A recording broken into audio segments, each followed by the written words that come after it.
evening, everybody. We're going to call the Hammond City Council public hearing for October 10th, 2017 to order. Roll call, please. Councilman Johnny Blunt. Here. Councilman Jason Hood. Here. Councilwoman Janice Carter Beard. Here. Councilman Lamar Marshall. Here. Councilman Mike Williams. Here. Public hearing number 1, please. An ordinance to amend the City of Hammond budget for fiscal year 2017-2018 to transfer up to $500,000 from the general fund balance, Fund 100, to the city departments to implement the 2017 comprehensive classification and salary compensation study as produced by the Management Advisory Group. Lacey Landrum. If everyone will remember, we have to go back a ways. We hired Management Advisory Group to conduct a comprehensive salary and compensation review for us on November 22nd of last year. The council approved their contract that night, and shortly thereafter we signed a contract here at the city with that group to do our study. In the original RFP for that, we of course set out some timelines in hopes that that study would be complete and wrapped into the budget that could be proposed and presented to the council for this current year. That timeline was not met for various challenges. So we are now finished with the study, and there are 2 representatives here from MAG to show us that study tonight. When we came to you at budget work session, we talked about how MAG was not finished yet. I know that I had hoped it would have been finished, and it was not. But I know that in our grandest hopes, it was that the council would not appropriate all the funds left, knowing that MAG was still to come in. And fortunately, due to wanting to leave that cushion for the auditors, also thinking about the MAG, council did not appropriate all the funds at that time.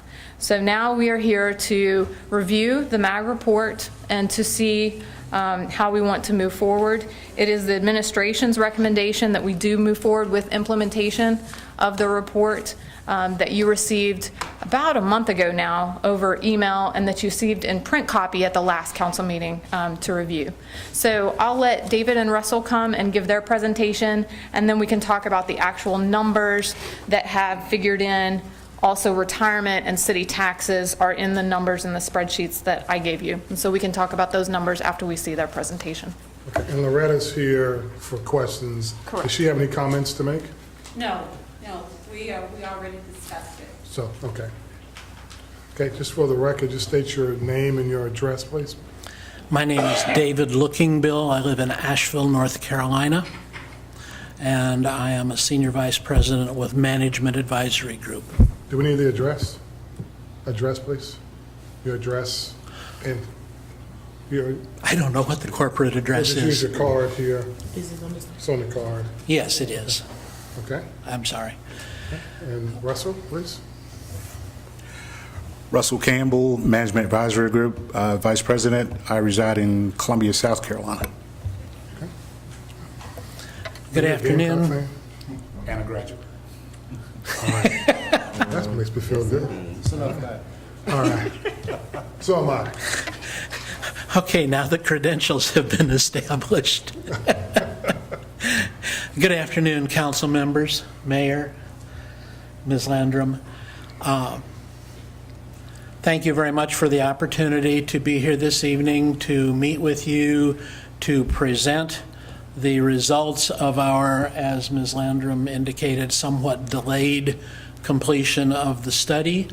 I know and had heard rumors that this was going to be kind of the elephant in the room, so rather than wait for somebody to prod it, I thought I would just jump right in. A project like this, and I've been working with the city here with MAG for 5 or 6 years now, and each year we do just little bits and pieces, a little adjustment here, a little adjustment there. This is the first time in at least 5 or 6 years that we have done a comprehensive top to bottom, both civil service and general employee review, survey, classification review, the whole thing. There are a large number of moving pieces. The success of any of this kind of project depend on collaboration with your staff, and I will have to say a big thank you to Lacey, to Loretta, to Jacqueline, and to any of the others of you who may have been involved in this. It has been a journey, but we are there. One of the things that we at MAG understand, anytime we undertake a project, whether it's an overall comprehensive review like this or a much smaller bits and pieces review, is that we are dealing with people's livelihoods. Our recommendations impact their paychecks. And from our standpoint, it is much, much better to be as close to exactly right as we can be than to do things in a less accurate but faster manner. And in this kind of project, there are some things over which neither us nor your staff have any control over. And one of those is the salary survey process. We have to reach out to your neighboring organizations and ask them for information. Well, they have their own day-to-day work, and sometimes our requests and your requests are not perhaps as high on their to-do list as we would like them to be, but we do what we can, and as I said, we would much rather that we have the best information we can get and the best recommendations that we can make, rather than to pull something together that's only partially right, because again, what we do in every one of these studies has an impact on the livelihood of your employees. And I know that you all are very aware and very concerned that what happens with your employees and to your employees is the best that we can come up with and that you can afford to do. So with that, I'm going to turn it over to Russell for some introductory remarks, and then I will come back and finish it up, and then we'll both be available for questions. Okay. Thank you, David. Good afternoon, Mr. Mayor, fellow council members. What I'd like to do is just kind of back up for a few minutes and share with you a little bit of information on how the process works. Now, some of you may have gone through this process before here with the city, or you may have some information or knowledge about the process from some other organization you may have been a part of. But I thought it was important because as we get to the recommendations, I want to make sure you clearly understand how we derived at those recommendations and how we are sure to keep one of the commitments that we made at the beginning of the project was that everyone would be treated fairly. This was not an exercise looking at individuals, but an exercise looking at jobs and the duties and responsibilities associated with those jobs. There was no performance element associated with this study. Some of the big picture study goals and objectives in terms of conducting the comp and class study, we wanted to make sure that positions performing similar work with essentially the same level of complexity, responsibility, and knowledge are classified together. We wanted to make sure that the city is in a position going forward to continue to compete in the different labor markets that you draw from in order to fill the positions that you do have here in your organization. And we wanted to make sure that we had a structure that was sound, defensible, and was based on a rational best practices approach with regard to human resources and compensation and classification. And the study involved both civil service and general employees. Methodology. There are two basic tenets that you have to adhere to when you conduct a compensation and classification study. This is not unique to Management Advisory Group. There are two things you got to do. I like to call them tenets. The first tenet is you've got to determine what the internal relationship of the jobs are. Now, you don't have to be a consultant, walk in an organization, figure out whoever's running the place is probably going to have the highest graded job and the largest salary or salary range. You can also fairly easily ascertain which is going to be the lowest graded position within the organization. But it's how all those other jobs shake out in the middle is where you need a company that has a proven methodology that has been tested in the courts so that we can validate the findings and recommendations. So in order to establish that internal equity, we capture that information through a job questionnaire We give the employees an opportunity to be the job subject matter experts. We came on site. We held meetings over a course of a few days, gave instruction on how the questionnaires needed to be completed, answered questions from the employees, and then we gave them about 2 weeks to complete the questionnaires, and then supervisors are given the opportunity to review those questionnaires. And so that process gets us to our internal equity or building the structure. We take the information from the questionnaires and job descriptions, and we go through and do a job analysis. Our methodology employs what we call a 15-point job profile, where we have 15 points of criteria that we look at and apply to every position in the organization. We look at things like data that the individual employee works with in his or her job capacity. Data could be anything from producing budgets or something less complicated like reviewing purchase orders, putting together council agendas or packets, data in terms of the reports and records that are utilized. We also look at things like human interaction in terms of, are you in a position where you do a lot of coordinating, or are you formally supervising, or you are in a much higher level position where you're actually directing and giving commands and holding people accountable for implementing those things. And so on top of that, we also are looking at things like what's the minimum education level needed for the position, and what's the minimum experience level needed for the position. And we benchmark the education experience against what the industry best practices are. And that becomes a part of the new job descriptions to make sure that what you're asking for in terms of skill set is consistent with what the market sees as the appropriate level of education and experience. Lots of conversations with HR. Through HR, we were able to get information from management staff regarding anything that we identified that needed further clarity or explanation. We did have some things that we did have to follow up on to make sure that we were clear what we were reviewing, and so the staff was very responsive in getting that information to us. And so therefore, we did the internal equity analysis and established a structure. Now the second tenet is to do a market survey. Reach out to organizations that we've mutually agreed comprise the labor market that we will be comparing ourselves to. We will be collecting the market data information, and I'm going to show you those organizations shortly. And so once we compile the market data, market salary range information, we use basic statistical modeling, regression analysis, to merge together the internal analysis and the market data to generate a new pay structure.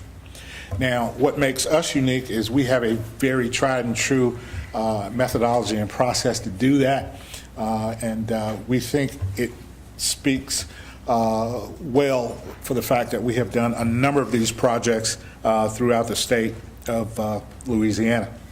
And just to summarize, in terms of the process, you have your internal equity, which encompasses the job questionnaires, job analysis, and any reclassification requests. There are some positions that have grown over time in terms of the duties and responsibilities may have changed, whether it be an increase or a decrease, and it was appropriate to reclassify that position in terms of a title that better reflects the duties and responsibilities as they are today. And so we did look at those things and made some recommendations in that respect. And if you look to the right, you have the external competitiveness, external equity, where we're looking, designing a survey and identifying benchmark positions as well as survey targets, and sending that out to those targets, and then following up to get that information back in, and then using that information, those two sets of data, to create the proposed pay structure. Once we've created the proposed pay structure, the next step is to transition all current staff from the old pay structure into the new pay structure, and calculate individually what it's going to take to place you in the new pay structure. And then we do those calculations by department And we also have the total cost for the entire city. And I will show you, or David will get more in detail on what those costs entail. We actually provided a number of recommendations, specifically 3 implementation recommendations, and David will run through each of those with you shortly. These are the survey targets, the organizations that we compared you to, we collected information from. You'll see up at the top left, we have Alexandria, Baton Rouge, Covington, Eunice, St. Mary's Parish, State Civil Service, number of organizations that we were able to collect and capture information to factor into developing the proposed pay structure. And so at this point, the recommendations are David's area of expertise, since he was a key player in putting that together. But are there any questions about the process that I can answer before I turn it over to David? All right. Thank you. Thank you very much. Okay, as Russell indicated, after all of that data is collected, analyzed, pulled together, we come back with recommendations. In the recommendation process, once we come up with the initial recommendations, we send those here for review by management, by HR, and this kind of back and forth, if you'll remember, I said this was a collaborative process. It's only through that that we can make sure that we have that kind of good internal relationship that Russell was talking about later. You know, in essence, because we're doing this as objective and consistent, basically all we have is paper information. Now, yes, it's paper coming from the internet, but it's still, we just have information that your employees and their supervisors have given to us in written form, plus the information that we managed to get as we talked to department heads at the beginning of the process. Sometimes, being human, we misunderstand things. Or sometimes your employees and their supervisors, being human, don't think about something as being important that maybe is very important. And so again, that's why we have this back and forth after the initial recommendations. We stayed very much in the same model that you have been using in terms of pay grades, pay ranges, steps within the ranges, both for the civil service and for your general employees. Those are tied together, and I have to say that you have to operate under some rather interesting circumstances in the relationship between the civil service and the non-civil service employees, and that in and of itself presents some challenges. But again, we've worked with those for a number of years, so they're not really a new challenge to us, but they still mean we have to keep those in mind as we move forward. So again, there were about 86 current titles in the general or unified plan. Those fall into 28 pay ranges. The pay ranges have 31 steps each, or year 0 through year 30. Civil service plan, again, is built off of that plan. So again, there are the pay ranges, there are the steps. The step values are a little bit different because, as I said, the relationship that has been mandated that you have to follow, but again, we can work with that. So that kind of talks about the structure and how we came up with that. Okay, we did break out 3 different implementation strategies. As was mentioned earlier, this had been planned to be done by the end of April, early May, so that it could be budgeted and put in place on July 1st. Proposal has been made that it still be implemented as if it were going into place July 1st, so there would be retroactive increase amounts applied. As you can see, with civil service. The adjustment to minimum of $9,000, what this tells me is that by and large, you were not too bad in relation to the market for your civil service jobs. And again, my observation, having worked with the organization over the last 5 or 6 years, is that's exactly right. Your civil service jobs have been pretty much right in line with the market. Equity adjustment within range, what this relates to is where a person would be projected to be based on the amount of time they've been in their current job. So, not unlike many of our clients, times have been tight the last few years. There hasn't necessarily been a lot of within range movement of employees, and so that $60,000 reflects that. Adjustment to step. Anytime you have a step process, there is going to be an amount of money to get each employee exactly on a step. In this case, it was $81,000 for a total salary adjustment of a little over $150,000 for your civil service employees. In the non-civil service, as you can see by the numbers here, things have not been quite so good in the past. The $92,500 to bring people to minimum indicates that this overall comprehensive review is something that really has been needed, and it's good that you all acknowledged that and requested it. The adjustment within range, not that far off, but again shows that the last few years within range or within grade adjustments, step adjustments, whatever you choose to call them, because of fiscal considerations have not been what you might have wished they could be. And again, you have the adjustment to step. The interesting thing about the adjustment to step is that it's pretty much unpredictable. You can see here that there's $81,000 for your civil service, but only $43.5 for your non-civil service. The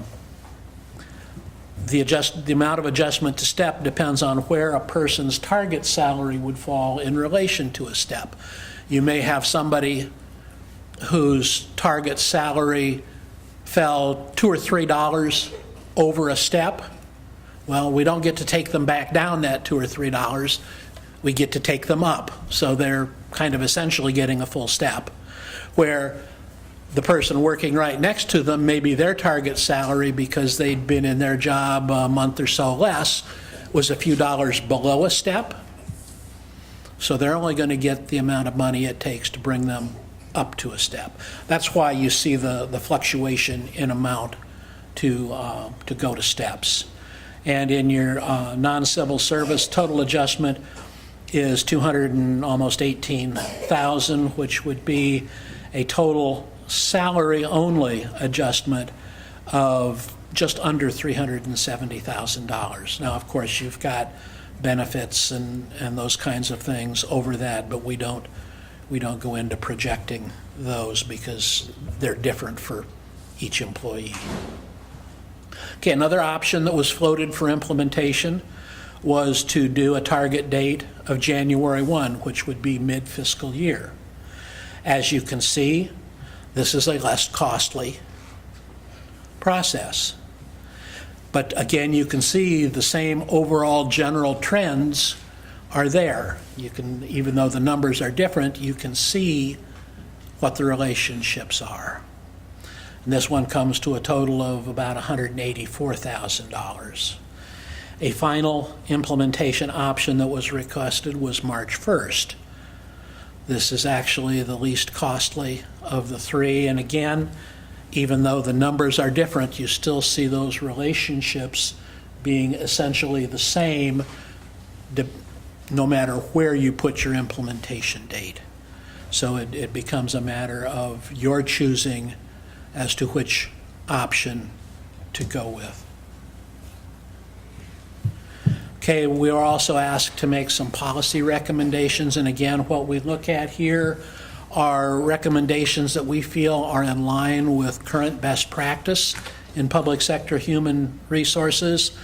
There's often a lot of confusion in terms of pay as to what you do with reclassification, and what that is moving a person from one job title to another job title. Promotion, which is typically a competitive process. Again, they would go from one job title to another job title. And in both of those, typically the title that they are going to is in a higher pay grade than what they're already in. That's what differentiates them from the third option here, which is a lateral transfer. Again, typically that is going from one job title to another, but they're in the same pay grade. Okay? Typically with reclassification and promotion, an employee would expect to see some sort of a salary increase. We find that in public sector, typically a promotional situation, because of the competitiveness, usually there's a little larger potential for increase than in a reclassification. With a lateral transfer, there should be no change in the person's salary because they're in the same pay grade. There's no change in the value of the job. Another situation that occurs is in hiring. Oftentimes, an organization will have policies on increases when a person promotes that puts that employee at a significant disadvantage to someone not in your organization who has the same kind and level of education and experience. As you probably can tell very quickly, that isn't real popular with employees, that they see someone coming in from the outside with the same background they have, has the potential for being brought in at a much higher rate in this new job than they would if they took a promotion, because of the quirks of how the internal policies are set up. So again, we try to work to help get that so that that's much less of an issue. Finally, employees who max out, this is probably the most interesting of all of them, because believe it or not, there are those organizations that believe when a person hits the top of the salary range, if across the board increases are due, that person should get an increase as well. That pretty much flies in the face of best practice. It would be the analogy I like to use: you go into the grocery store to buy a jar of peanut butter. You've been going to this grocery store for 20 years. You've been buying this brand of peanut butter for 20 years. The jar of peanut butter is $3.75. You pick it up, you go to the checkout, and the clerk says it's $3.75 plus whatever the tax is, and you say, you know, I know that this jar of peanut butter is only worth $3.75 plus tax, but hey, I've been coming to this store for 20 years. I've been buying this peanut butter for 20 years. I really think I ought to be paying $4.25 plus tax for this jar of peanut butter. Yeah. And yet there are organizations that do that. Trust me, there are. They don't seem to get it. I see you all get it. So again, we tried to work to help iron out your policies to deal with situations like that. Okay, transition plan and what comes next.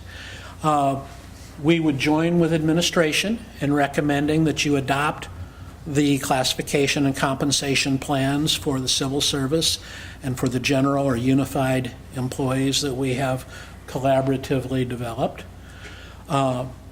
We would recommend that of those three options, that you pick one that's affordable for your organization, and that you work to rewrite and adapt policies to reflect those kinds of issues that we were just talking about in terms of public sector human resource best practice.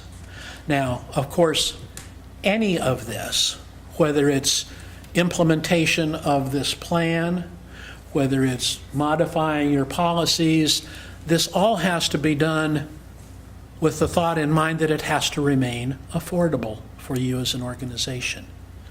You know, no matter how good a job we all have done putting together this structure and surveying the market and coming up with a great plan, if you all can't afford to put it into place in one respect or another, it really doesn't have much value to you or your employees. So that's partly why we come up with various options. That's why we work with you. Should you decide that there's some other option that you would like, we can probably work with that too, although at this point that may not be an option. But from our standpoint, of course, it still is. And that would conclude our presentation. Do you have any questions? Any questions from the council? I have a question. Certainly. Now, you said that we did this in November of last year, right? That was when the contract started, is my Contract started, understanding. But we've been doing this every year, Every 2 years. every 2 years. What was the reason for us being so late this year?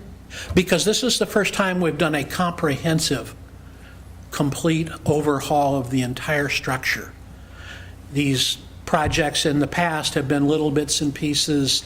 For the most part, they have not involved the salary survey process, which is always very time-consuming, and as I indicated earlier, completely dependent on cooperation from that list of cities, parishes, et cetera, that Russell showed you earlier. That, and whenever you look at something like this, there is a great deal of information. You know, promotion dates, are they accurate?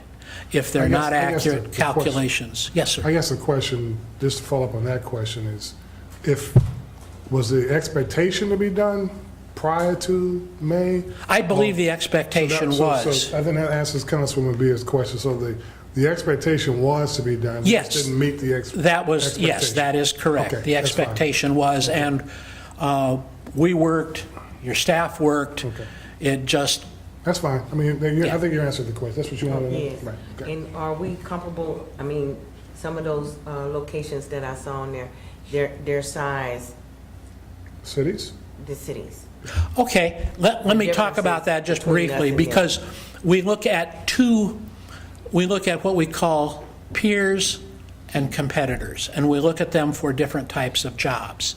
For many of your jobs, what we would call competitors are a geographic area. You know, the reality is somebody's not going to drive from Baton Rouge to be a secretary, right? They're not. So we select some of those targets In this day- based on local market. Some of them are selected based on size and complexity of the organization. And so those will reach out further. Loretta, would you come to the podium, please? Thank you. And also, Councilwoman Beard, some of those cities that you saw up there, with the last review, we had a hard time getting jailer information, feedback on jailers. So some of those smaller cities do have in-house jails. So we gave them names of cities that we had researched that had jails within their municipality. I have a question for you, Loretta, or for Lacey. So the amount of $368,273 is for salary and wages? Salary or and wages. And then benefits would to match that would equal, what's the benefit number? I'm not sure. I think that's why Lacey asked for up to 500, because that number So- isn't included So do we in have their that number? report. Yes, I can go. She has it, yeah. I just want, what is that number, the benefits number? There are, Just so the council knows the total I understand. ask. That's why right. you have your sheets. Okay. well, So one set of your sheets has, at the top of it, has approved general, amended general. This is just the general fund, so this is everything but water and sewer. So in this fund, on the first column, the approved budget is what you currently approved as of July 1. If you'll notice down at the bottom, the ending fund balance was 1.8 million at that point. We took out the settlement, And then the salaries under this scenario is $484,384. That is if we do the 2% increase for steps 1 to 23 and the 1% increase for steps 24 through 30. We had been working with the mayor for some time about whether we could change, and this came at the request of the police department, about whether we could change and do 2% all the way to 30. And so the second sheet that you have that also has general at the top, and it has the first column is the approved budget and the second column is the amended. So I have like 2 water and sewer. I understand, we're going to get to those in just a second. So there should be. I only have one of these, so you know, so I guess I'm limited on another piece. Oh, I was writing on it. I don't know why you don't have those. Thanks. Did you get a couple now? Okay, Councilman Hood pointed out to me where it was. okay. Appreciate it. All right, so on the second page, it shows you a total of $501,363. That would be for 2% increases all the way to step 30. So it's a difference of $16,979. So why are we looking at going from, on one, we're looking at 2% increase from 1 to 23 and 1% to 24 to 30? The question came up was, why do we have the 24 to 30 at 1%? And what would the dollar amount be if it went to 2% all the way through? And that dollar amount is $16,000. So they may have seemed like a savings of significant savings in that. It's from that 17. It's about policy. $17,000. That policy change is worth $16,000. Is what they're pretty much saying, which really is, in the scheme of things, is not that. And on the particulars, you know, makeup of the employees, because it depends on how many people are in that 24 to That's correct. We 30. have approximately 30 employees So overall. there's 30 employees that are being affected by that. That's the $16,000 additional. So they would not get a 1, they would get a 2, basically, is what you're saying. Correct, yes. So this first one is that, yeah, under the first scenario is 484 at the bottom. That's under the current pay structure, and that's the grid that these wonderful gentlemen helped us come up with in terms of that is what we requested, that is what we approved in 2015 plan, that's what had been done and implemented by the council for many years. So that's why, but there had been questions asked, and in particular the mayor asked us to run the numbers, the police department had come up with that, and so that's the difference on the general fund side. Does everybody understand where we are? And you have any questions about the general fund side? That's why we're asking for up to $500,000. When we ran the extra numbers, that's why it would go just above $500,000, but we could probably absorb that if you wanted to keep hard on that $500,000 number. That's a call for the council to make. It's been a confrontational item, the 1 and 2%. It would solve a lot of problems if we went to 2%, 1 to 30. Okay, the other ones I wanted to go over is water and sewer, and you'll see something similar. Remember that water and sewer is a separate fund, and so all of our employees that are in water and sewer come out of this other fund. They're not in the general fund. Water and sewer, because it's a self-contained fund, and we're not going out and, you know, trying to find new funds here, so we're trying to make this fund absorb the costs on its own. We already had a lot of capital projects coming out of this fund, and so what the mayor has proposed doing is, remember we talked about the water meters and upgrading water meters? We've had a lot of challenges with that thus far. We've found out that we're probably going to have to also upgrade our software, which was not factored into any of that. We would first hire the water meter readers. Remember all this discussion that we had at work session about water meters and about moving towards an upgraded fashion of those where they would communicate digitally with City Hall rather than be read manually, and all those kinds of discussions. We are not making a lot of progress on that front, and it may be best to just push that off until next fiscal year. That is a way that we can budget and we can balance the water and sewer fund. So what you see at the bottom, it'll be on the very next page. You'll see on the front will be the water and sewer. And then on the very next page, it has ending fund balance of $5,146. And then to remove the meters is $100,000 that we had budgeted to spend on that. The salary increases are then there, $97,600. That's 2% for 1 to 30 years. So that's how we're proposing to balance the water and sewer fund. That's why we did not ask you for an additional amendment to basically go into the negative in the water and sewer fund. The only way we can afford implementation in the water and sewer fund is if we take out the capital investments of the water meters. Mr. President? Yes. So, just to make sure I understand, which implementation plan is this? Is this This has, I'm sorry? the retroactive? Yes, this is all for July. Yes, this is all if we implemented it for July 1st, 2017, which is what the administration and the mayor recommends. Okay, that was my question, thank you. Oh, so for the water and sewer and the one coming out of general fund, is all, what we're looking at here is all retro? It would be for July 1st implementation, 2017, which is what we recommend. Which is fair. That's what the intent of the pay plan is to do. That's what they were hired to do in their RFP. That's what has been out there all this time during the discussion of it. And that's what we had hoped would have been wrapped into the budget, but that is why we saved that cushion to help fund things like this. So that's what we recommend. Any other questions from the council? Any questions from the public? Okay, so which one are you recommending? You're recommending the retro, but you also given us 2 proposals for either the 1%, the 2%. The current all way structure through? versus doing 2%. So what's the recommendation from the administration on that? I think doing 2% all the way through we can afford. So you want that as well? Yeah. And that's still within that 500,000? That's 501. It's 501, yeah. It goes over by 1,000. Okay, because I was looking on here, I only saw the 5. That's correct. Just The one- original just one- ordinance, Just yeah. one for, I don't want to belabor, I just want to make sure I understand this last piece. Just kind of, I looked at the numbers, so the 7, so this, on this water sewer, so the 4,534, 600 is the amended water sewer moving the, that's canceling the job, the $100,000 job for the meters, right?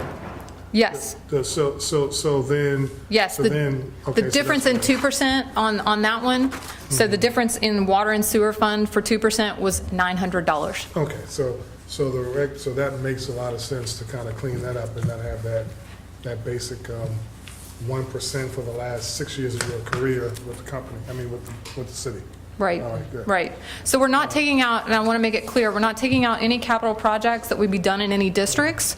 We're not taking out the redevelopment of the major well, which was like $325,000, $100,000. We're not taking out any of that. All of those would still move forward, the lift station upgrades, the I&I projects, everything that has been planned to spend through the 5-year capital outlay program would still be going through. This was on the department capital outlay request to try to transfer over some of those meters. But we have been talking with a lot of different jurisdictions, and I don't know, they're having challenges with those. And so we're not yet at a place where we think we can go double down and buy a new model of meter, implement that with our current software. We'd have to redo all of our software, and none of that cost was factored into the original plan. But we have already implemented the increase in our water bills, right? Yes, ma'am. That was effective for July 1st. That's the only way that we could go forward with capital projects at all in water and sewer. And balance the budget. Right, because if you remember, we hadn't done that in 4 years. And every 4 years for sure, we typically have done that in the past. Okay, any other questions? Okay, well, we thank you guys for the comprehensive review. Go Gamecocks this weekend against Tennessee. I'll be watching the game. Hopefully, you might be at the game, I guess, huh? Maybe. Line up, huh? Thank you. Oh, we're gonna win. We're gonna beat Tennessee. All right, appreciate it, guys. Thank you very much. Okay, we're gonna go right into our general session for October the 10th, 2017. Roll call, please. Councilman Johnny Blunt. Yeah. Councilman Jason Hood. Here. Councilwoman Janice Carter Beard. Here. Councilman Lamar Marshall. Here. Councilman Mike Williams. Okay, Councilwoman Beers, lead us in prayer. And Councilman Blunt, would you do the pledge for us, please? You will. Oh, Heavenly Father, once again, we've gathered together to do the business of the city of Hammond. We pray, oh Heavenly Father, that we listen, that we're fair, and that we do all that we can to improve the lives of all of the citizens in this great city. We pray, oh Heavenly Father, for all those who were in all of the hurricanes, in the earthquakes, and all those that are hurting for one reason or another due to nature and its force. We pray, oh Heavenly Father, for this great country. We pray for this great state, and we pray for the city of Hammond. And all of these blessings we ask for in the name of your precious Son, Jesus. To God be the glory. Amen. Amen. Well, that's all active military or retired military personnel to render the proper salute. Councilman Black. I pledge allegiance to the flag of the United States of America and to the republic for which it stands, one nation, under God, indivisible, with liberty and justice for all. Do we have any council reports? I want to just give a little small update to the council on something we've been working on. Councilwoman Beard and I have been, and thanks to the help of our planning department, we're getting close to introducing a overlay district for Greenville Park. We had a great meeting on Saturday with about 10 members who live in the homeowners and property owners who live in the Greenville Park community, which is the front of the proposal for the Zamari Park expansion. So it's great to see people who are on Stanley Street and Spruce Street, Washington, White in attendance, and those citizens are eager. I saw Mr. Winnington in the audience out there, and his wife is going to chair that steering committee, so we're happy to know that. So we're working with them, and with the help of Tracy and CC, we've given them some good guidance on how they can start so they can achieve their goals. So hopefully soon we'll have a proposed overlay district. It's called the Greenville Park Overlay District that we can present to the council and begin the process of how we move that community forward as hopefully the park continues to develop as a reality in the city of Hammond. So I appreciate you, Councilwoman Beard, for your support on that, and I think we'll have a good report to give back to the council in the upcoming months. Okay? Any other reports from the council? The Mayor, report from you, please. I was afforded the privilege to ride with the parish president, Robbie Miller, today to what they call a road show in St. Tammany Parish, which talked about all the state highways that would be funded or hope to be funded for work to be done on them. And if it wasn't on the project list, you could ask for it. One of the things that Robbie didn't see on the list, Jason, was Highway 3158, which we're having problems over by Chapel Hill and also the Ponchatoula side of the Interstate 12. So hopefully they'll get that on the project list and maybe give us some relief with the traffic out there. Yeah. Also 3234, which is University, will be funded, and it's in the environmental stage as we speak.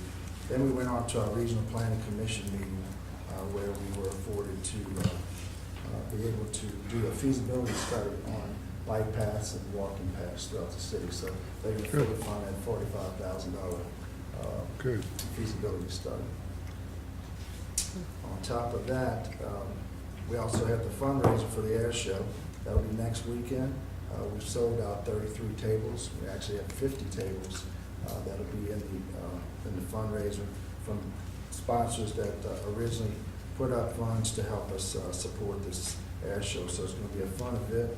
All council members are invited.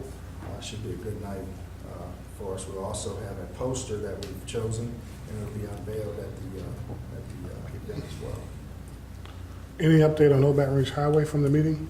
That's actually part of what they're considering to do for us. Are you talking about Yeah. the road itself? Yes. No, the drainage or the. We're actually going to take that upon ourselves to do. Chuck Spangler and I talked about it. It's something we need to get done through the Timberland Okay. area, so we're going to bring it out to the interstate and get that thing cleaned up. So I can give Chuck a call. Yes, sir. Okay. Make sure we do that. Okay. All right. Anything else? No, sir. Okay. We'll accept a motion to approve the minutes for September 26, 2017. So moved. Roll call, please. Councilman Mike Williams. Councilman Jason Hood. Aye. Councilwoman Janice Carter Beard. Aye. Councilman Johnny Blunt. Councilman Lamar Marshall. Aye. Motion approved. Are there any new businesses in the audience that would like to be recognized? Any new businesses in the audience? Okay. Let's go into resolutions. We'll go, we have no old business, so we'll go right to new business. Number 1, please. Number 1, a resolution authorizing the Downtown Development District and its approved merchants to serve alcohol during the event starting November 9th, held on Friday, November 17th, 2017, from 6 p.m. to 10 p.m. The event is held within the boundaries of East and West Shaw Street, North and South Cherry Street, East and West Coleman Street, and South Pine. Chelsea Tallow. Good afternoon, everybody. These are the same ordinances from last year for Starry Night. This event hasn't outgrown its format yet, so we're going to keep it the same as last year. Okay. Any questions from the council, from the public? Pleasure to council. Motion. Second. Roll call, please. Councilman Mike Williams. Aye. Councilman Jason Hood. Aye. Councilwoman Janice Carter Beard. Aye. Councilman Johnny Blunt. Aye. Councilman Lamar Marshall. Aye. Motion approved. Number 2, a resolution authorizing the Downtown Development District and its approved merchants to obtain a waiver of the City of Hammond's open container law during the event starting November 9th, held on Friday, November 17th, 2017, from 6 p.m. to 10 p.m. The event is held within the boundaries of East and West Shaw Street, North and South Cherry Street, East and West Coleman Street, and South Pine Street. Chelsea Tallow. Okay. Same thing, huh? Any questions from the council, from the public? Pleasure to council. Motion to approve? Second. Roll call, please. Councilman Mike Williams. Aye. Councilman Jason Hood. Aye. Councilwoman Janice Carter Beard. Aye. Councilman Johnny Blunt. Aye. Councilman Lamar Marshall. Aye. Motion approved. Thank you. You're welcome. Number 3, please. A resolution to approve the renewal of all existing businesses high and or low alcohol permits in the City of Hammond for the calendar year 2018. Jenny Wilson. Good afternoon. Good afternoon. It's that time of the year again. These are existing alcohol licenses that have been approved by the council. They are renewals for the upcoming year. We normally do them in October to allow the owners to have ample enough time to get sales tax clearances to make sure that all their sales tax is paid, has to be provided for me, as well as on the restaurants who serve alcohol. There is a affidavit form that they must have filled out to assure us that they meet the 60/40. So we ask that they do their sales through the month of October. The alcohol license expires on December 1 for us. There's a 30-day grace period that brings them to December 31st, but they are actually delinquent on December 1st if they're not turned in with all their paperwork in order. So we come to the council in October to give them at least a 30-day leeway to get all the documentation they need for their renewals. And that's what I'm asking for tonight, is to get that approved to go forward to send out renewals. Just one question. Sure. Do you know by any chance how many new licenses we've had since last year, how much has grown? I know we have 108 on this report. Just curious if you knew. In alcohol? Off the top of your head, if you knew that or not. I really don't. Just curious. I would not say that there was a large Large increase. expansion. I wouldn't say 50%. I don't think it's been that big of an expansion for new businesses. Just when you get a chance, just Sure. shoot me an I'll email. let you know. I'm just curious. Okay. I'd like to know. Okay. Any other questions from the council? Any questions from the public? Okay. Hey, Ms. Bostic. Louise Bostic, 112 Elm Drive in Hammond. I just wonder if there is anyone who is borderline for infractions on this list, Jenny, that... Not that I'm aware of, not that anything's been brought to my attention. Well, I know they would And be in the- ejected if they... Right, and in the past, you would have told us that if there were. Yeah, right? I actually looked at some of the renewals for 17 recently to see what was turned in at this time of the year last year, and I don't see anybody that's Right, good. turned in anything that's All right. questionable. Thank you. Thank you. Good question. Thank you very much. Any other questions? Pleasure to council. Motion approved. Second. Roll call, please. Councilman Mike Williams. Aye. Councilwoman Janice Carter Beard. Aye. Councilman Jason Hood. Aye. Councilman Johnny Blunt. Aye. Councilman Lamar Marshall. Aye. That's everybody? Motion approved? Yes, it is. Thank you, council. Thank you. Number 4, a resolution to authorize the Hammond Fraternal Order of Police Lodge 34 to sell alcohol at its second annual Back to Blue Barbecue Friday, November 3rd, 2017, and Saturday, November 4th, 2017, from 12 a.m. to 5 p.m. within the boundaries of the Syatt and Alvis parking malls to East Hanson Avenue, and from East Hanson Avenue to East Thomas Street to South Kate Street. George Bergeron. Good evening, Council. George Bergeron, I'm President of the local Fraternal Order of Police. With the council's blessing and approval, this will be our second year holding the barbecue event. We started last year. We've known years past for having a chili. Last year was the first time trying barbecue. It was pretty successful. We had over 41 teams, and the furthest team coming from Florida. So with your approval, we'd like to bring it back again downtown this year. Any questions from the council? Questions from the public? Pleasure of the council. So moved. Second. Roll call, please. Councilman Mike Williams. Aye. Councilman Jason Hood. Aye. Councilwoman Janice Carter Beard. Aye. Councilman Johnny Blunt. Aye. Councilman Lamar Marshall. Aye. Motion approved. We also need to ask these guys any questions about, like, how to handle alcohol and all that good stuff. You guys know how to handle all that? Yes, sir. We got that under control. Okay. Good luck. Want to make sure you guys know what you're doing. Yes, sir. Okay. It's good to know. Number 5, a resolution to authorize the Hammond Fraternal Order of Police Lodge 34 to obtain a waiver of the City of Hammond open container law at its second annual Back to Blue Barbecue Friday, November 3rd, 2017, and Saturday, November 4th, 2017, from 12 a.m. to 5 p.m. within the boundaries of the Syatt and Alvis parking malls to East Hanson Avenue, and from East Hanson Avenue to East Thomas Street to South K Street. George Bergeron. It's pretty self-explanatory as the first. Okay. Any questions from the public, from the council? Pleasure, please. Pleasure of the council. So moved. Second. Roll call, please. Councilman Mike Williams. Aye. Councilman Jason Hood. Aye. Councilwoman Janice Carter Beard. Aye. Councilman Johnny Blunt. Aye. Councilman Lamar Marshall. Aye. Motion approved. Thank you. Okay, have fun. We'll see you guys out there. Number 6, a resolution to adopt the Louisiana Compliance Questionnaire for fiscal year 2016-2017, and to authorize the mayor to sign the questionnaire. Lacey Landrum. This is the standard auditing questionnaire that we do each year. There are no changes from the questionnaire that we approved last year. Basically, you are checking off that we follow the laws. So it's important to approve this. Okay. Thank you. Any questions from the public, from the council? Pleasure of the council. Motion approved. Second. Roll call, please. Councilman Mike Williams. Aye. Councilman Jason Hood. Aye. Councilwoman Janice Carter Beard. Aye. Councilman Johnny Blunt. Aye. Councilman Lamar Marshall. Aye. Motion approved.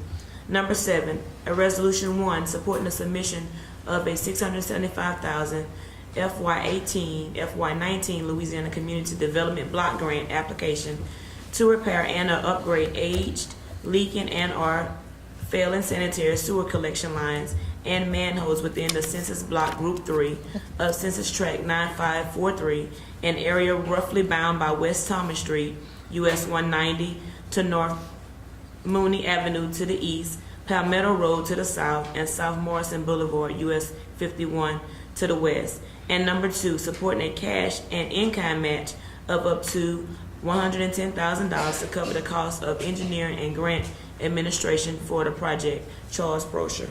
I'm actually going to ask the council to make a small revision to this amendment, just for the sake of clarity. Number 2, we want to change that to supporting a cash match of up to $90,000 to cover the cost of engineering for the project.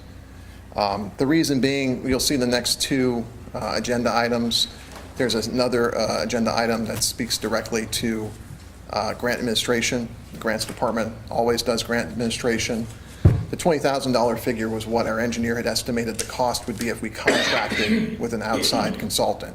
Since we're not doing that, we're essentially saving the city $20,000, but that's not necessarily our cost to administer the grant. So just to clarify and simplify the language, we want to suggest amending number 2 to simply supporting a cash match of up to $90,000 to cover the cost of engineering for the project. And that cash would come from That would come from the grant match fund. grant match? Yes. Okay.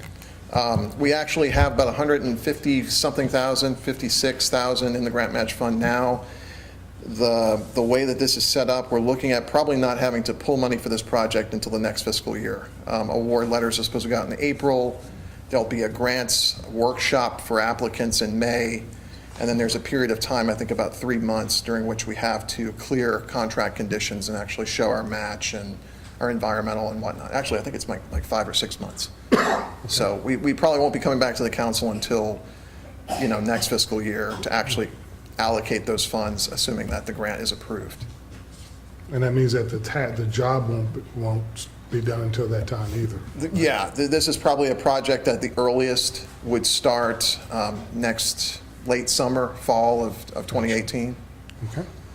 I'll make a motion to amend the agenda for number 2 to read supporting cash match of up to $90,000 to cover the cost of engineering. Second. Let's get a roll call on the amendment. Councilman Mike Williams. Councilwoman Janice Carter Beard. Aye. Councilman Jason Hood. Aye. Councilman Johnny Blunt. Councilman Lamar Marshall. Aye. Motion approved to amend. Okay, now let's go ahead and vote on the motion, please. Motion to approve. Roll call, please. Councilman Mike Williams. Councilman Jason Hood. Aye. Councilwoman Janice Carter Beard. Councilman Johnny Blunt. Councilman Lamar Marshall. Aye. Motion approved. Number 8, a resolution authorizing the mayor on behalf of the city of Hammond to use local funds to pay the engineering fees and any other engineering costs incurred in the implementation of FY18, FY19 Louisiana Community Development Block Grant Project. Charles Brochure. This language comes straight from the application guidelines. This is a point-based application.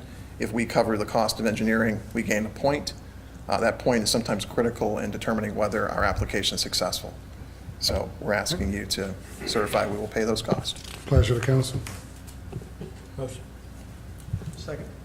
Roll call, please. Councilman Mike Williams. Aye. Councilman Jason Hood. Aye. Councilwoman Janice Carter Beard. Aye. Councilman Johnny Blunt. Aye. Councilman Lamar Marshall. Aye. Motion approved.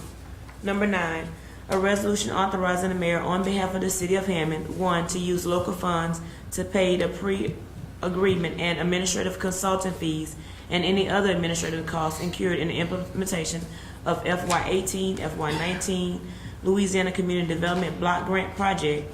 And number 2, to certify the city maintains full-time permanent staff for the sole of partial purpose of administrating LCDBG or other federal programs. Charles Brochure. Again, this language comes right out of the application.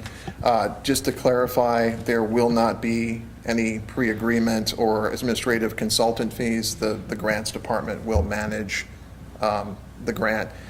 This language comes straight out of the application, so it's important we certify we're going to do that, even though we have a department that's going to cover those costs.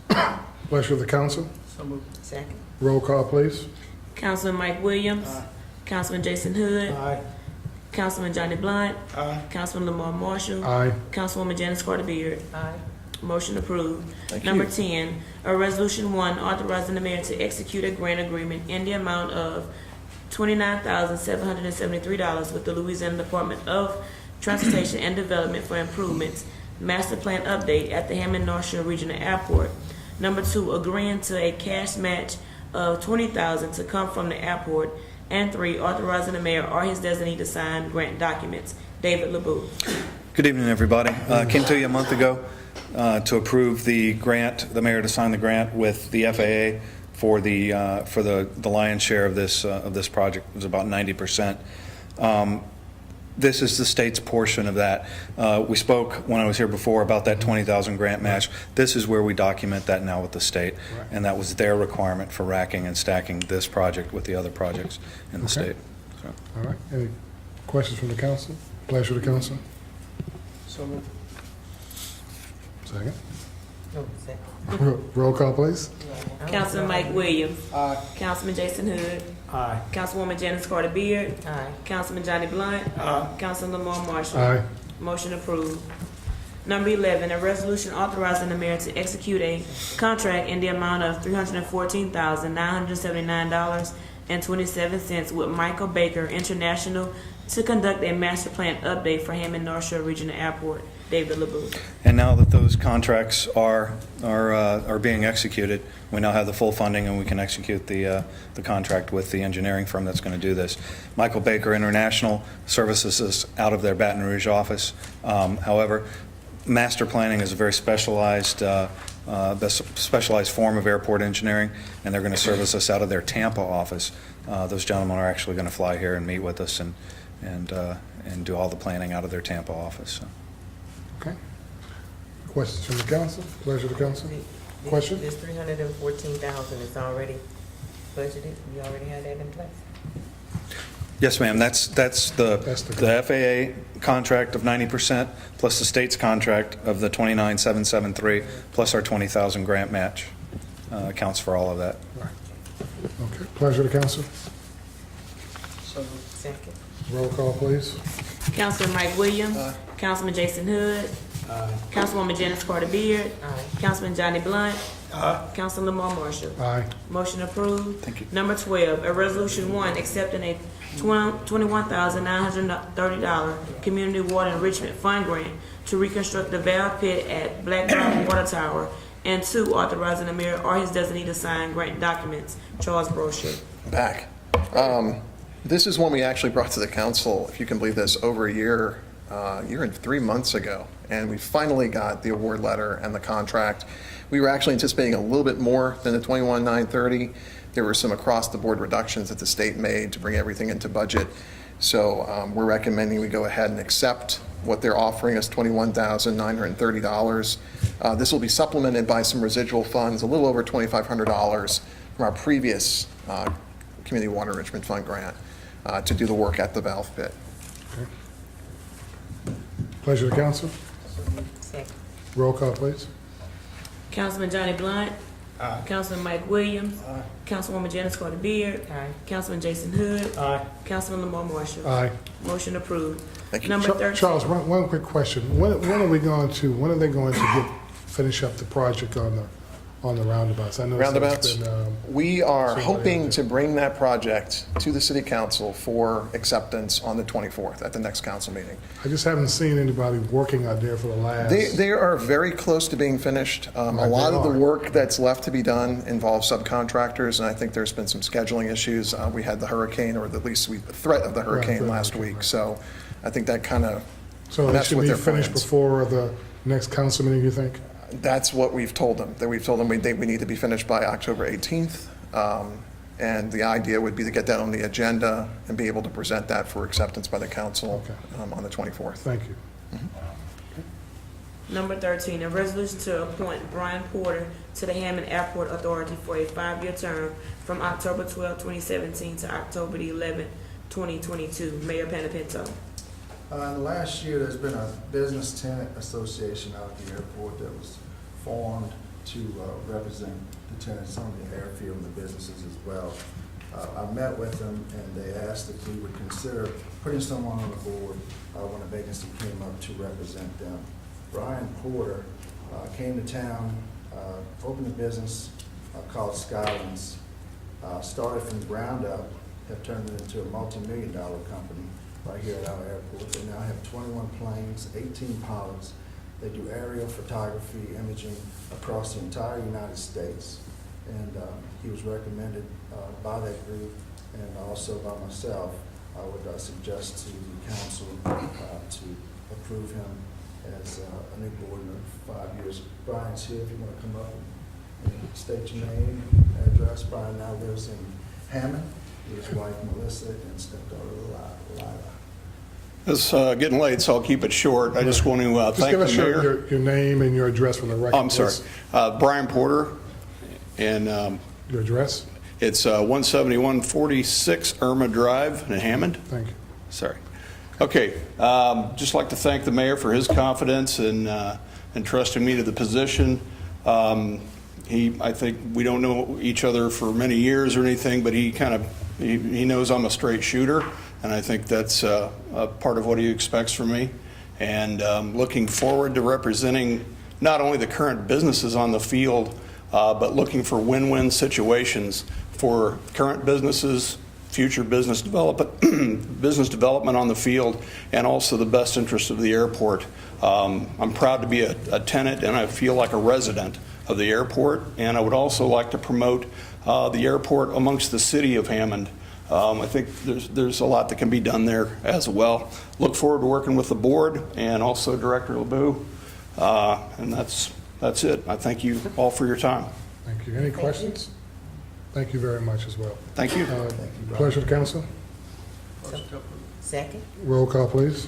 Councilman Mike Williams. Aye. Councilman Jason Hood. Aye. Councilwoman Janice Carter Beard. Aye. Councilman Johnny Blunt.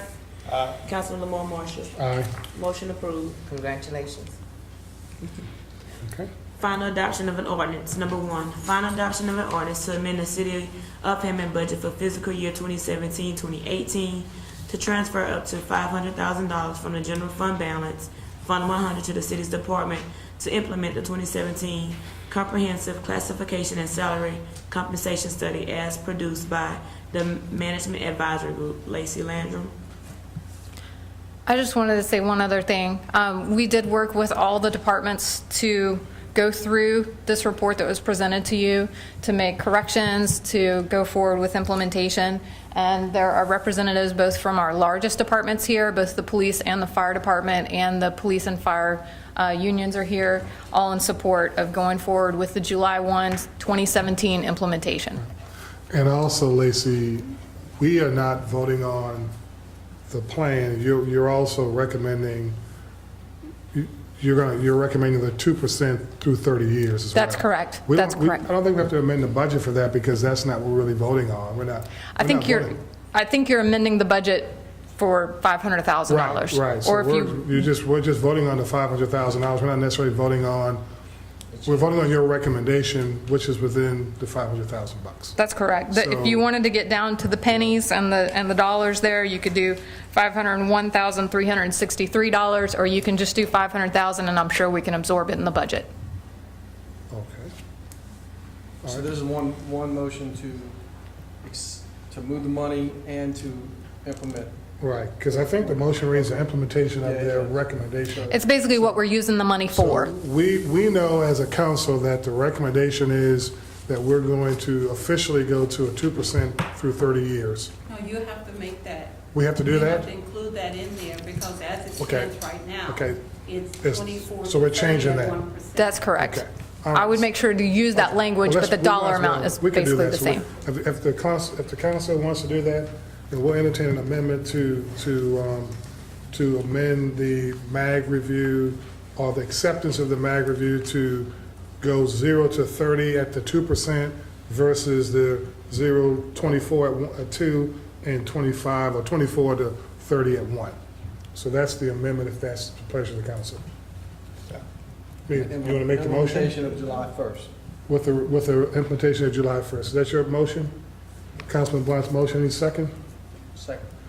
Roll call on the on the amendment, please. Councilman Mike Williams. Aye. Councilman Jason Hood. Aye. Councilwoman Janice Carter Beard. Aye. Councilman Johnny Blunt. Councilman Lamar Marshall. Aye. Motion approved to amend. Thank you. Now we're voting on the motion to accept the implementation of the plan. Pleasure of council. So Second? Roll call, please. Councilman Mike Williams. Councilman Jason Hood. Aye. Councilwoman Janice Carter Beard. Aye. Councilman Johnny Blunt. Councilman Lamar Marshall. Aye. Motion approved. Introduction of an ordinance and set a public hearing. Introduction to amend ordinance number 105217 and expanded conditional use to allow prepared foods located at 809 East Church Street, requested by Anthony Perkins, Zone RM-2, recommended approval by Zoning Commission. Tracy Shalacy. Good afternoon, Council.